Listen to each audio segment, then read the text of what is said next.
Hello everybody, good day to you all. Today I am talking about Superman and Lois, season number 2, episode number 5, Girl, You'll Be a Woman Soon. And this episode is directed by Diana Valentine, and we have here a lot of things going on here.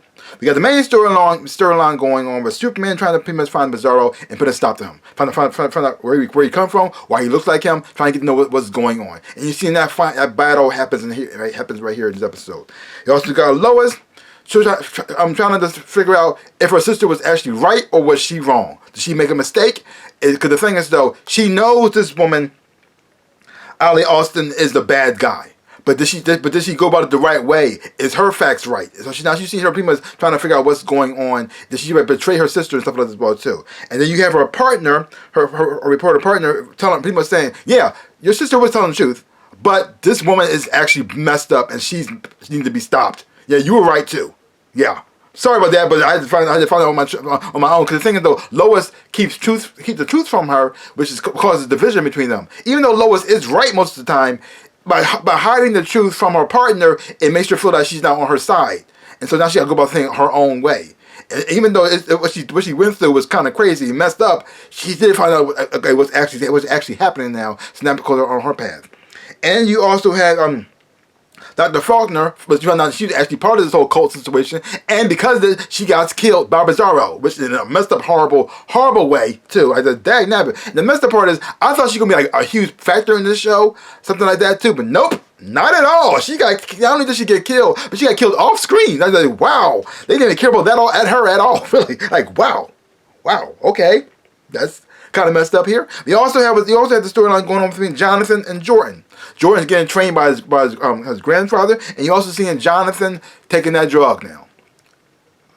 Because the drug is waking the DNA of the Kryptonian DNA inside of him and giving him powers as well. Now, I don't know if he had to keep taking it. I don't know the side effects of he keep taking it's going to be. Is it going to become permanent and waking the powers within him as already there, or he just got to constantly keep taking it all the time? If it's not, it just won't.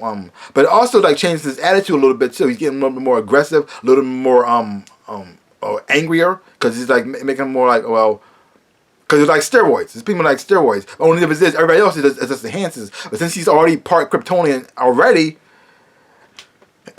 Who knows what the effects it might have on him? It might make him like a more darker, meaner, awful character. And we also see right here from the start that Jordan couldn't stop him. Jordan's not going to be able to stop him. Not in a physical fight. Even when they were fighting each other, Jordan was mostly like haymakers, the sound of the swinging, and you got Jonathan mostly like a boxing style, like bobbing and weaving, and then just punch him in the face and knocking his brother down. I just, oh my God, the skill level between them is already off. Because the thing though, you got Jonathan, who's the athlete, who trains his butt off to get where he's at. And ever since he moved to Smallville, everything he trained and worked his hard butt for, who got him to the level he's at, has been taken away from him. And when Jordan got his powers, everything that Jonathan had, he lost. Jonathan lost his girlfriend. He lost his spot on the team. He doesn't even play anymore. And most of all the time, he just ride the bench. He's just there, hoping that the coach would give him a chance. And then he sees somebody who's also skill level is worse, getting played because why? He's taking the drug to give him abilities. So now he's saying, the only way I can make it in this world, the only way I can actually do anything, I gotta have abilities myself. I'm going to be constantly getting pushed to the side. Even the grandfather was about to push him to the side. He said, I just want to train. And then when he saw Jonathan's face, and he saw how he looked like, oh, okay, well, y'all just handling your thing. He said, oh, crap. Oh. That's something that even his father's not seeing. You got your son here, look like he's being pushed to the wayside. You only focus on Jordan because he has powers and abilities. You only take Jordan to the fortress, not Jonathan, which is like just even more messed up. He can't even see his artificial grandmom, which is kind of messed up. So I understand why he's taking the drugs. It's gonna be messed. And now we got the whole Kent family situation going on, and then we got the Cushing family situation happening. We got Sarah having a kissing era, her sister right there, and she also going to take on the last name, her original last name instead of Cushing. I think it's Cortez, which is also very nice, very interesting. Embracing her Spanish heritage. But then the truth finally comes out with Kyle that he had an affair with another woman. And it's so messed up. Like every time you think Kyle is finally getting his act together, you think Kyle is actually doing the right thing. You find out more that he's so like, why is Lana with him? Why? Why is she with him? It doesn't make no sense at all. First of all, he's very insecure. He gets very jealous pretty easily. He wants to be the big shot, but at the same time, he thinks he's supposed to just come to him naturally, but he doesn't really want to work as hard for it.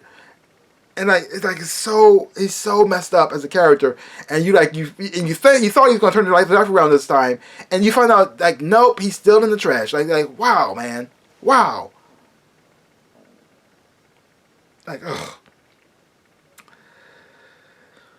Because John Henry Irons still in the hospital right now, so he was in this episode, or neither was Natalie. And the relationship between him and the Kent's family, the kids, especially Superman, has kind of rocky right now because she's blaming him for what happened to her father.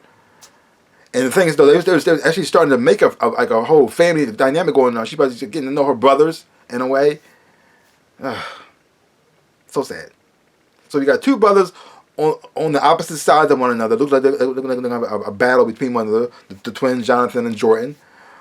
We got Superman finally confronting Bizarro this time and taking him back to the fortress.